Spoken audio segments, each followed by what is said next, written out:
The special show में Vande Bharat news की इस खास पेशकश में हम चर्चा करेंगे कोरोना के बढ़ते आंकड़ों के बारे में हमारे विशेष संवाददाता राहुल तिवारी से। जी राहुल, जैसे कि पूरे देश में कोरोना के आंकड़े 53 लाख के पास पहुंच चुके हैं। मध्य प्रदेश में भी एक दिन में 2552 केसेस मिले हैं और देखा जाए तो प्रदेश में एक महीने में 50,000 केसेस बढ़ गए हैं।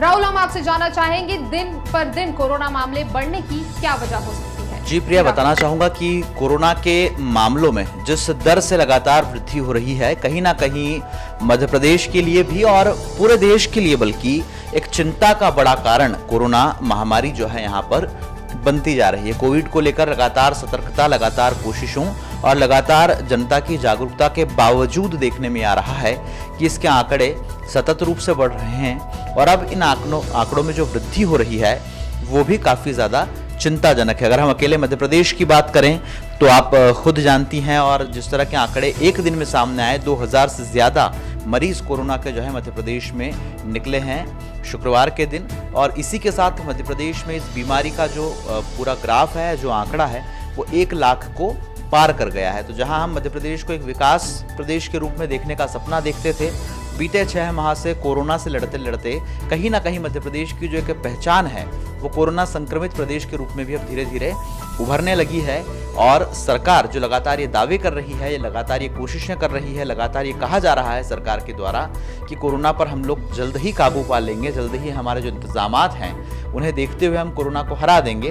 कहीं ना कहीं सरकार की वो कथनी और करनी का अंतर यहाँ पर स्पष्ट तौर पर नजर आ रहा है। तो मध्य प्रदेश में लगातार जो कोरोना के आंकड़े बढ़े हैं, कहीं ना कहीं इसका एक बड़ा कारण ये भी देखा जा सकता है प्रिया कि जिस तरह से जनता में जागरूकता का अभाव है। चाहे हम मध्य प्रदेश के 2 बड़े शहरों की बात करें, भोपाल और इंदौर, सर्वाधिक मामले इंदौर में पाए गए हैं जो एक दिन में 400 से ज्यादा थे। यानी आप देख सकती हैं कि एक महानगर है, एक व्यापारिक राजधानी है, एक ऐसा शहर है जहां पर विद्यार्थी हैं, जहां पर बिजनेस की जो कम्युनिटी है वो हैं, और साथ ही साथ 20 लाख से ज्यादा लोग शहर में रह रहे हैं। और बावजूद इसके कोरोना के जो आंकड़े हैं वो आंकड़े जब यहाँ बढ़ेंगे तो कहीं ना कहीं ये साबित होगा कि इंदौर का जो प्रशासन है वो कोरोना को रोक पाने में अभी भी कमजोर साबित हो रहा है। तो इतने बड़े शहर में 400 से ज्यादा मामले सामने आना, पूरे प्रदेश में 1 लाख का आंकड़ा पार होना चिंता का विषय है। कहीं ना कहीं सरकार की कमजोरी तो रही ही है, लेकिन जनता के बीच में भी जागरूकता का अभाव रहा है, क्योंकि कम्युनिटी ट्रांसफर अब इस वायरस का धीरे धीरे होने लगा है। हम जिन लोगों से मिलते हैं, जहाँ जाते हैं, या जो भी लोग अपने अपने घरों से सुबह निकलते हैं, इस बात का कोई सबूत नहीं है, इस बात का कोई गारंटी नहीं है कि शाम को ये लोग सुरक्षित अपने घर वापस लौट आएंगे। हो सकता है दिन में किसी से मुलाकात हो और इस दौरान जो कोविड-19 का वायरस है वो इनके संपर्क में आए और शाम तक उस व्यक्ति को भी वो प्रभावित कर दे। तो इस तरह से धीरे धीरे हम देख रहे हैं ऑफिसेज में, सरकारी और निजी जो कार्यालय हैं उनमें, और साथ ही साथ जो सार्वजनिक स्थल हैं, चाहे वो खाने पीने के स्पॉट्स हों, चाहे वो लोगों के पब्लिक मीटिंग्स के स्पॉट्स हों, या फिर चौराहे हों या स्टेशंस हों, तमाम सारी जगह पर कोरोना का जो खतरा है वो लगातार बढ़ा हुआ है। राहुल, जैसा कि हम जानते हैं कि आगे बहुत त्योहार आने वाले हैं, तो इस पर क्या लोगों को और भी सावधानियां बरतनी पड़ेंगी, या कहा जा सकता है कि कोरोना का त्योहारों पर भी अच्छा खासा असर देखने को मिलेगा? इस पर आप क्या कहना चाहेंगे राहुल? जी प्रिया, यहाँ पर मैं एक चीज़ और बताना चाहूँगा, बिल्कुल सही सवाल है ये। सरकार ये दावा ज़रूर कर रही थी कि सितंबर तक हम कोरोना जो वायरस है, कोविड-19 महामारी है, इस पर काबू पा लेंगे। लेकिन देखिए, सितंबर का महीना अब धीरे धीरे बीतने की ओर है। लगभग 20 तारीख आ चुकी है, 10 दिन और बचे हैं, और थोड़े ही दिनों के बाद दुर्गा पूजा यानी नवरात्रि, उसमें होने वाले आयोजन, इसके बाद फिर हमारे पास दशहरा होगा। दशहरा के बाद फिर एक सबसे बड़ा त्यौहार जो माना जाता है भारत का, दीपावली, वो हम सेलिब्रेट करेंगे। यानी कहीं ना कहीं आने वाला जो महीना है, अक्टूबर और नवंबर, ये 2 महीने त्योहारों के महीने हैं।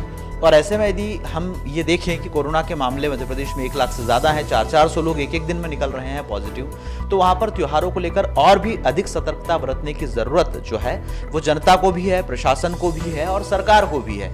क्योंकि कहीं ना कहीं त्योहार हम मनाएंगे, ये हम सभी जानते हैं, लेकिन उस त्योहार के दौरान यदि संक्रमण की दर बढ़ गई, यदि लोग ज़्यादा से ज़्यादा कोरोना से प्रभावित हो गए, तो वो त्योहार भी हमारे लिए कहीं ना कहीं काल का रूप ले सकता है। हम खुशियाँ बांटने के लिए घर से बाहर निकलते हैं, लेकिन बीमारी लेकर अपने घर में आएंगे, तो कहीं ना कहीं त्योहारों के दरमियान इसकी संभावना बहुत ज़्यादा है।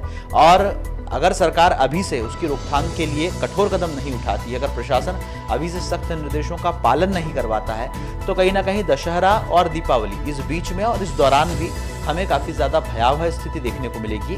लगातार बढ़ते आंकड़े अब ये सोचने पर मजबूर कर रहे हैं कि कोरोना से आखिरकार किस तरह से बचा जाए। आदमी अपने स्तर पर तो सावधानी रखता ही है, हर व्यक्ति चाहता है कि वो बीमारी से बचे, लेकिन बावजूद इसके बीमारी यदि फैल रही है तो उस बीमारी का मूल उपाय क्या हो सकता है, उसे रोकने के लिए क्या किया जा सकता है। तमाम सारे जो सेंटर्स बनाए गए हैं, कोविड केयर सेंटर्स, इन सेंटर्स को सिर्फ नाम के लिए ना बनाया जाए, बल्कि यहाँ पर उपचार भी व्यक्ति को उस तरह से मिल सके, तमाम सारे लोगों को हम इस बीमारी के प्रति जागरूक कर सकें। इन तमाम सारी जिम्मेदारियों को भी सरकार, प्रशासन और खासकर जनता के कुछ ऐसे बुद्धिजीवी लोग, जनता के कुछ ऐसे जागरूक लोग जो खासकर इस बीमारी की गंभीरता को समझते हैं, उन्हें भी ध्यान में रखना होगा। सरकार जो भी निर्णय ले रही है कोरोना से निपटने के लिए, उसे कंट्रोल करने के लिए, क्या वो काफी है या सरकार को और भी सख्त कदम उठाने की जरूरत है? इस पर आप क्या कहना चाहेंगे? ये भी यहाँ पर बिल्कुल सीधी बात है आपकी, क्या प्रशासन और क्या सरकार की भी कमी रही है कोविड को रोकने में? तो निश्चित रूप से कहीं ना कहीं यदि आंकड़ा इतना ज्यादा भयावह हुआ है, यदि स्थिति इतनी ज्यादा गंभीर हुई है, तो इसे प्रशासन की नाकामी भी माना ही जाएगा। क्योंकि जब कोरोना का प्रभाव धीरे धीरे देश में देखने को मिल रहा था, जब हम जो है इटली और ब्राजील जैसे देशों से पीछे थे, तब हम देखते थे कि हमारी सरकार का यह दावा था कि हम धीरे धीरे कोरोना महामारी को भारत में खत्म कर देंगे या भारत में से फैलने से रोक देंगे पूरी तरह से। लेकिन अब आप देखिए, लगभग 6 महीने बीत चुके हैं, लोगों ने धीरे धीरे कोरोना महामारी का जो डर है वो निकाल दिया, लेकिन आज भी कहीं ना कहीं जिन लोगों के बीच हम घूमते हैं, जिस शहर में हम रहते हैं, वहाँ कोरोना महामारी का डर बना हुआ है। अब लोग बेखौफ होकर घूम रहे हैं और संक्रमित भी हो रहे हैं। तो इसमें कहीं ना कहीं गलती प्रशासन की और सरकार की भी मानी जाएगी। जिस तरह से छूट दी गई थी, छूट देने के बाद सबसे पहली प्राथमिकता ये थी कि लोगों से निर्देशों का पालन उसी कठोरता के साथ करवाया जाए जिस तरह से lockdown first, lockdown second, lockdown third के दौरान करवाया जा रहा था। तब लोग जरूर बाहर नहीं घूमते थे, लेकिन लोगों को घरों के भीतर रहने के लिए भी प्रशासन ने पूरी तरह से कठोर निर्देशों के साथ में बाध्य किया हुआ था। और वो जो बंधन था, वो जो एक तरह की शर्त थी, उस शर्त का यह प्रभाव रहा कि उस दौरान कोविड के मामले जिस रेट से आगे आने चाहिए थे, सामने आने चाहिए थे, तब नहीं आ पाए। लेकिन अब हम देख रहे हैं कि उस स्थिति में और इस स्थिति में कोई ज़्यादा अंतर नहीं है। लोग बीमार रोज हो रहे हैं, लोग प्रभावित रोज हो रहे हैं, आंकड़े लगातार बढ़ रहे हैं। तो कहीं ना कहीं ये कहा जा सकता है साफ तौर पर कि अभी भी लोगों में डर खत्म हुआ है, प्रशासन भी थोड़ा सा ढील हुआ है। और अब जिस तरह से राजनीतिक कार्यक्रमों के आयोजन हो रहे हैं, जिस तरह से सरकारी आयोजन हो रहे हैं, खुद हमारे जनप्रतिनिधि जो हैं वो भी कोविड से पॉजिटिव हो रहे हैं, तो कहीं ना कहीं जो सरकार की प्रशासन की कमजोरी के तौर पर भी देखा जा सकता है। कोशिश यही होनी चाहिए कि ये आंकड़े अब ज़्यादा भयावह रूप ना लें, स्थिति ज़्यादा गंभीर ना हो, और मध्य प्रदेश की जो जनता है, जो लोग हैं, कोविड के चलते काल के गाल में ना समाएं। इसे देखते हुए सरकार को एक बार फिर से अपनी शक्ति दिखानी होगी, प्रशासन को एक बार फिर से अपनी टीम को मुस्तैद करना होगा, और जो संभव प्रयास हो सकते हैं कोविड महामारी को रोकने के, उन्हें ज़रूर जो है लागू करना होगा। तो ये था आज का हमारा द स्पेशल शो। कल फिर एक नए मुद्दे के साथ में आपके सामने हाजिर होंगे। तब तक के लिए देखते रहिए वंदे भारत न्यूज।